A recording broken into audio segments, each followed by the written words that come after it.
Hello and welcome to Audiobook Connection, behind the scenes with the creative teams. I'm Becky Parker Geist and I'm your host. Audiobook Connection is your place to learn about the audiobook creative process in discussions between the authors, narrators, producers, and post-production teams that bring them all together, as well as guests who have listened to the audiobooks and have questions for the creative teams. This podcast is sponsored by Pro Audio Voices, helping great stories come alive through audiobook production and marketing. And today I have with me Mark Steven Porro. Mark is an award-winning designer, writer, director, and now best-selling award-winning author.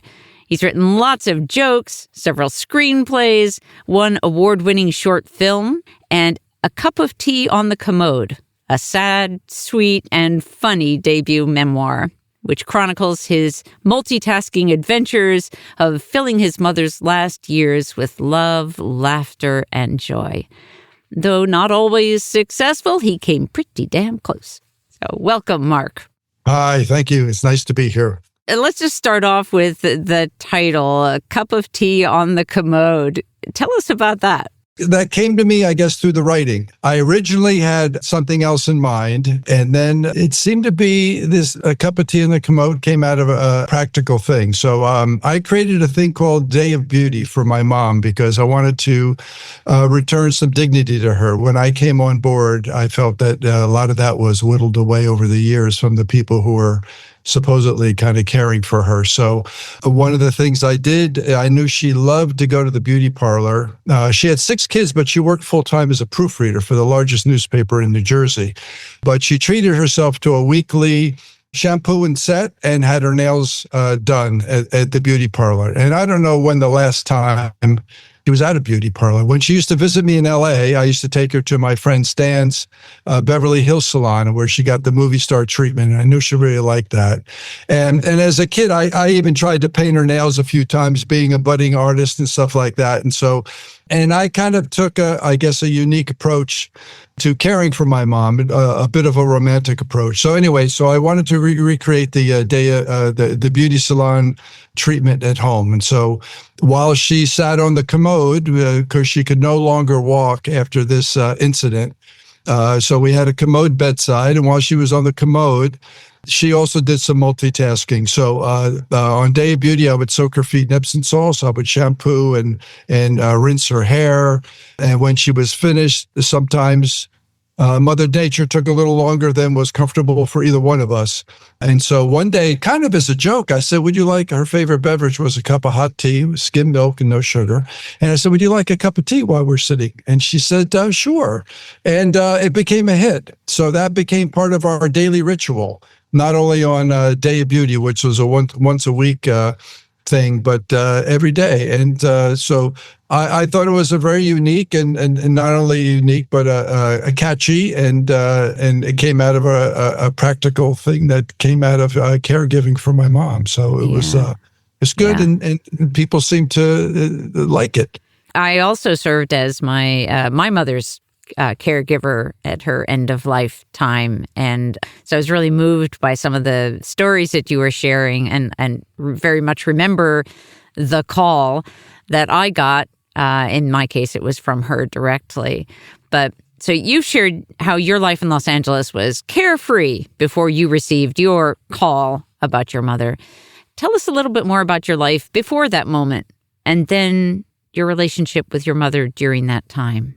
Well, I was a carefree bachelor in L.A. I did the acting thing for about 28 years, but I also started a bunch of businesses. And I joked with my niece's upcoming father-in-law at the rehearsal dinner at their wedding. And he asked me what I did. And I said, I started 5 nonprofit businesses. And he looked at me like I was Jesus. And I said, but none were intended to be.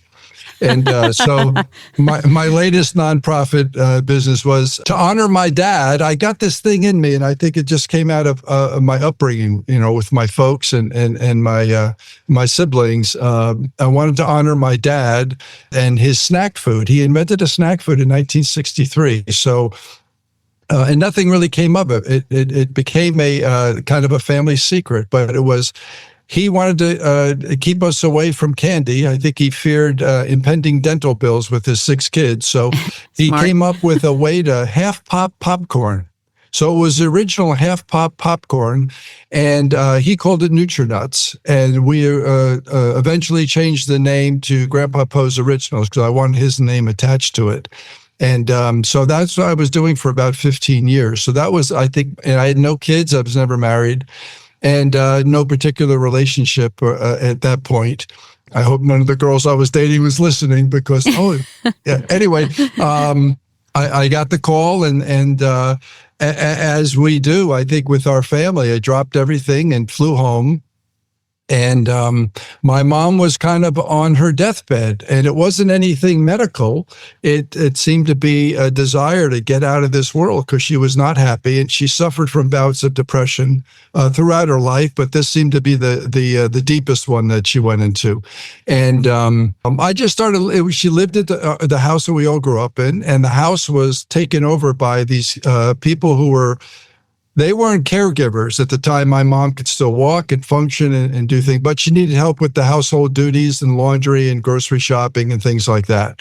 But she was not happy. And she hid it. And I think the people living upstairs also hid it from the rest of us. But we knew there was some tension in the house. And I think my mom just said, this is going to be my life. I'm out of here. So she just kind of willed herself to. So she was, when I got there, she was like in a semi-comatose state. Hospice was called. Her doctor cut off all meds and food and said she's transitioning, let her go. And so we were on death watch. We had a priest come in and deliver the last rites. And my younger sister and I, there were six of us, but my younger sister and I hung out with hospice because we didn't know how long Mom was going to be with us, but we wanted to take care of her as much as we could. And we spent time with her. Someone always slept in the bed with her, just in case. And she didn't talk, and she barely opened her eyes, but she did respond to touch. And I think after it was about 3 weeks where she kind of snapped out of it, I think she felt the presence of love back in the house. And she knew we were there. And I think she decided, let me give this another shot. So when she snapped out of it, I stayed there for several more weeks and kind of took over caregiving duties. I hung out with, again, hospice did a lot of their stuff, but when they were gone, I was kind of on 24/7 duty. And I really liked it, and my mom liked it. And so it worked out. So that was the beginning. And then later in the year, I went back to LA, I think maybe 6 or 8 weeks later, when I knew hospice was going to be on duty again until probably June. I think once they're called, they stay on if the patient lasts for at least 6 months, at least in New Jersey. So I went back to LA. We kept in touch on the phone and things like that. And then I came back in September, and the situation at the house was kind of the same as it was in February when she went on this kind of an exit. And so I just, Mom deserves better. And so I took care of her. She came back I took her down. It was the first outing for her in those 6 months. And one of her children was getting married at the Jersey Shore. So I took care of her for a couple more weeks, got her all dialed up for the wedding. And she loved it. She loved the pampering and all that business. Sometimes she took it a little too far. But during that trip, I asked her if she wanted me to come back and make sure she was cared for like this. And she said yes. And I said, great, that's done. So I had to go back to LA and tie up loose ends. So the decision was easy. Working out the logistics took a little time. But I think once you make that decision, everything else, it was interesting. So it seemed like the universe kind of supported that decision. So a lot of things that could have been really difficult ended up not being difficult at all. So yeah. Now, so prior to, when you were living that carefree bachelor life, during that time, were you in regular communication with her? Pretty much, yeah. I had a really good relationship with both of my folks. My father passed about 14 years earlier, but I have to say the previous year, maybe not so good because my mom was a lovely woman and a very social butterfly and lovely, but she was turning into this grumpy old woman. and I called her a Archie Bunker type. And it was not pleasant. The previous year, her birthday was January 27th. The previous year, I flew in from LA for her birthday, and she was just as she would say, a pill. She was just horrible. I joke in the book, I said, we took her to an Italian restaurant for her birthday, and she was just just terrible company. And I said, that's the first time I cried over a plate of pasta, and all for the wrong reasons. And so I didn't really want to be around her. So I don't think I was back there. We kept in touch, I guess, on the phone. And she was very good at guilt tripping. So when she snapped out of this thing and she realized that I was there, she said, well, I haven't seen you in a long while. And I said, I know. So she was very good. They say Jewish mothers invented guilt tripping, but Catholic mothers perfected it. And my mom, she was one of the best.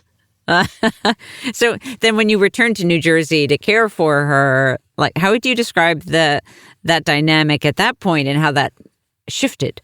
Well, once she agreed, a really important lesson, and I kind of just did this at nature, but I found out through other people that asking permission is key, because you are basically a team at this point, but there is a role reversal. So when I got permission to come back, and I said, so if I do this, first of all, we're going to have fun. Because I don't think there was a lot of fun in her life at that point. And I said, second of all, this means I'm in charge. And that means you must now obey me. And her mood completely changed. And then she puckered up for a kiss. I called her a kissing bandit. She loved kisses. And she puckered up for a kiss, and I wasn't sure if that was a sign of surrender or one wishing me luck. So I gave her a kiss and hoped for the best. And it worked out pretty good. Like I said, it wasn't perfect. We had some moments, and being a first-time parent, I had some issues, but I was committed to doing this. And one of the important lessons for me, I guess, being the carefree bachelor, was unconditional love was something I learned. And so once I made this commitment, no matter how difficult, mentally, emotionally, or physically, I'm in it until mom decides to really transition. And so that's kind of, I guess, a comfort and a relief once I deal with that. And for me, in the beginning, it was difficult, but it was like, okay, I not only had the trust of my mother, but also my 5 siblings all were on board. They knew I would do a good job, and they had confidence in me, so I wasn't going to let anybody down. Yeah. That experience of the role reversal is, I remember that as well, and with my experience with my mom. And it was, we had a very loving relationship, and, but it was, and I am a parent, so I had that experience, but then that shifting into now I am caring for you when the first part of my life you had been caring for me. It's such an interesting and can be such a tender and beautiful dynamic, I think. I think if you have an open heart and an open mind about it and roll with the punches. I have a philosophy that's really, I think, aided me, and I've had a pretty adventurous life. And any adventure I take on, I always look for the joy. And, there's a lot of crap out there and a lot of negativity and all this stuff. But if you focus on the good parts, and the joyous parts, it makes it so much easier, and they sense that too. If it was a burden, my mother would have sensed that and probably wouldn't want me around, or she would become, a grumpy old woman again. And so it was important to, when I said we were going to have fun, I wanted to make her laugh at least once a day, and she ended up making me laugh quite a bit too. So she had a good sense of humor. My dad really had a good sense of humor. And fortunately, they passed that on to their kids. Yeah, that's beautiful. And this caregiving, obviously can come with both physical as well as emotional challenges. We try to bring joy to them in that time. My mom's name was Joy, so when you landed on that word, I was just like, oh yes, that's so true. But so what were some of the hardest moments that you encountered while caring for her? I think, let's say for a guy, I'm seeing my mother naked for the first time, and she's 90 years old. So you see not only what the years have done to her, but she had open heart surgery at one point, and she had a pacemaker above her heart at this point. And that was, again, I think the acting, I think all my professions. So I have my degree is in industrial design. And in industrial design, when you're designing a project, no matter what it is, you have to take into consideration the end user, whether it's you're designing even a logo or a product or a package, any of that kind of stuff. So empathy is a big deal. And that came into play quite a bit in my role as a caregiver, but also my acting. So I might have been uncomfortable, but I had to play the role of the caregiver. So I had to get on with it and get over it, and not let mom know that I was uncomfortable. It was like, okay, I got to do this stuff, and including some of the I guess the unpleasant things that I tried to find some joy in, wiping her butt several times a day and changing her diaper, and getting peed on by a 90-year-old lady is not as charming as an infant doing it to a new mother. And one night she did that right when I got her. I gave her sponge baths twice a day, so in the morning and getting her ready for bed at night. And so just as I'm securing her diaper, she starts peeing on me. And I'm going, oh, Mom, why are you doing this now? I was just finishing. And she says, it's natural. And I had to laugh. I said, well, if she's okay with it, I have to be okay. So I started all over and got her all ready. So there'd be moments like that could have been difficult, but without some humor, they would have been. But I think we just made the best of it. There was another time that was not a pleasant time, and I do talk about this in the book. She didn't do this too much, which was lovely. She would get into a depressive mood where she would just shut down. And so I did all the cooking. And so I tried to keep her as healthy as possible by cooking great meals. And so this one particular night, she would not eat. And she wouldn't tell me why. She just shut down, and she was this stubborn little kid. And I got mad, and I just turned the lights off in the kitchen. I said, fine, and I left. And fine for me and my family doesn't mean fine. It's something different. And so I went downstairs, and I took my anger out on a unsuspecting and innocent load of laundry. And then when I fumed a little bit down there, I came back upstairs for round two, and I turned on the light, and my mom was at the table. Of course, she couldn't move, but her hands were folded in her lap, and her utensils, knife and fork, were on a clean plate, and she ate in the dark. And it killed me, because she, that's not easy to do at any age, but at this point she's 90, 91, and she ate in the dark and didn't say a word. And she out guilt tripped me. You know that saying where you say, this will hurt me more than it hurts you? Well, it did in that. So I just leaned in and said, thank you. And that was it. And so there's moments like that she handled it certainly a lot better than I did. Yeah. Well, let's take a short pause, and when we come back, we're going to talk about some of the unexpected joy that you found, and also about the audiobook recording process and how that went for you. So we'll be right back. Would you like to earn more from your audiobook sales? If you're an author with an audiobook, you may have noticed that royalties from Audible especially, and other platforms as well, are frankly kinda pathetically low. Disappointingly low, and unfairly low considering what it cost you in effort and resources to create it. How is it the retailers are the ones making all the money off your work and investment? As someone who started in the audiobook industry in 1981, I've found it frustrating that authors keep getting shortchanged. The good news is that Pro Audio Voices just launched Amplify Audiobooks, a direct sale audiobook platform for authors that puts you back in the driver's seat. Earn 65% of the gross sales price that you set. Compare that to the percentage of the percentage that retailers give. Run promotions on schedule whenever you want. Create coupon codes. Build community with your customers, since you'll know who they are and how to contact them.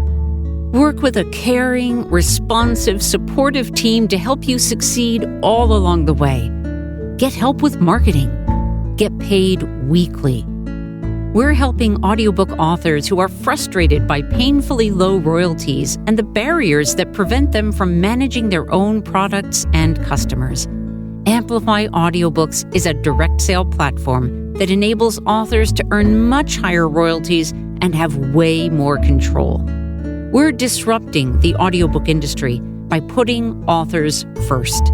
Get started today at proaudiovoices.app or go to proaudiovoices.com and click on the Distribution Amplify link. Join the movement.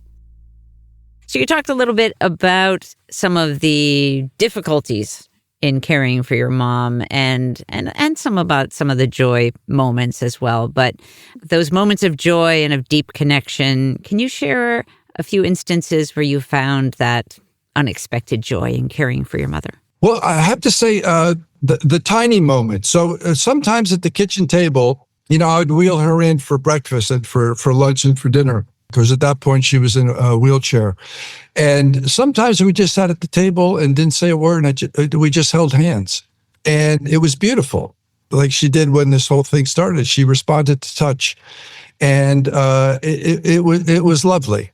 The first time I did this Day of Beauty, okay, so the first steps I took, whether this is the man's approach, the son's approach, or whatever, I wanted to restore dignity to her. So she had these drab night dresses or day dresses or whatever they were. So one of the first things I did was got her a new wardrobe. And if you want to cheer a lady up at any age, a new wardrobe will do it.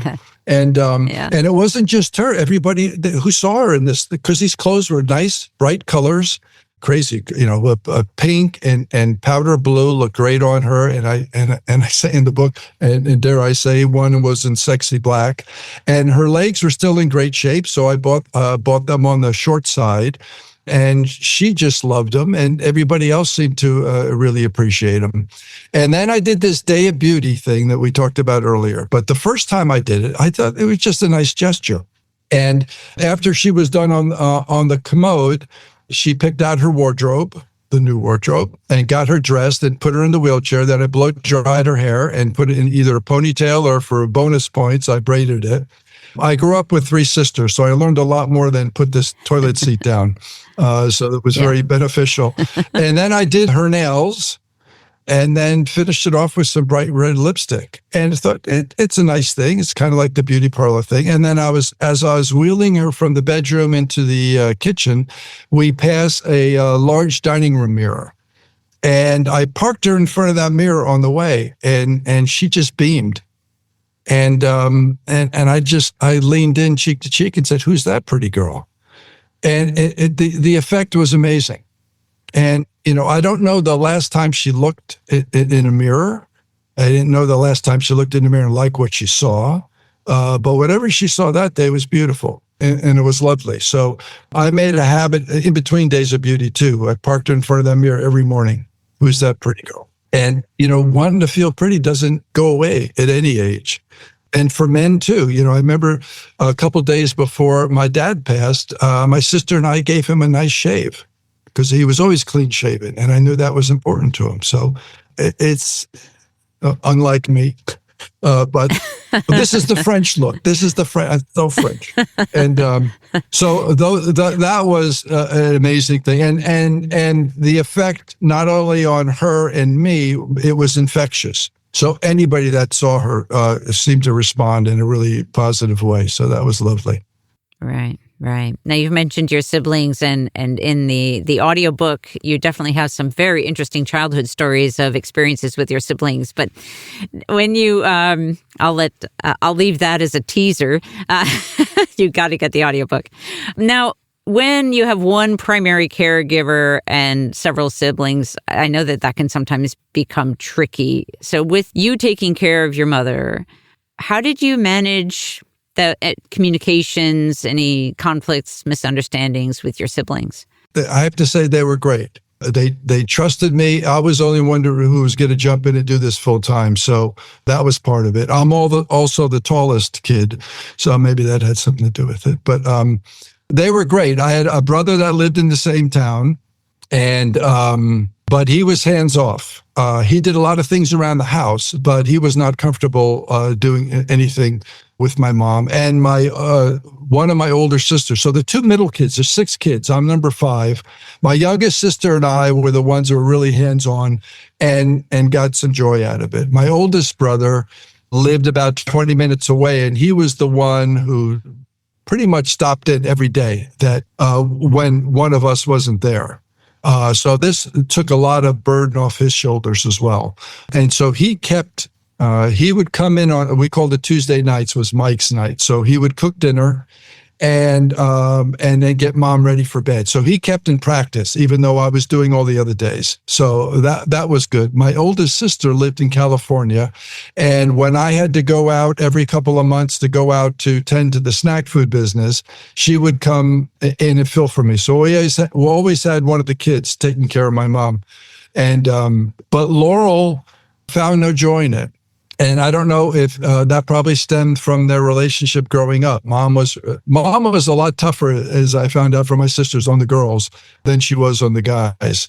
And so that might have had something to do with it. But she was a dutiful daughter, but she found no joy in it. And she said she had a 7-day limit before she blew her top.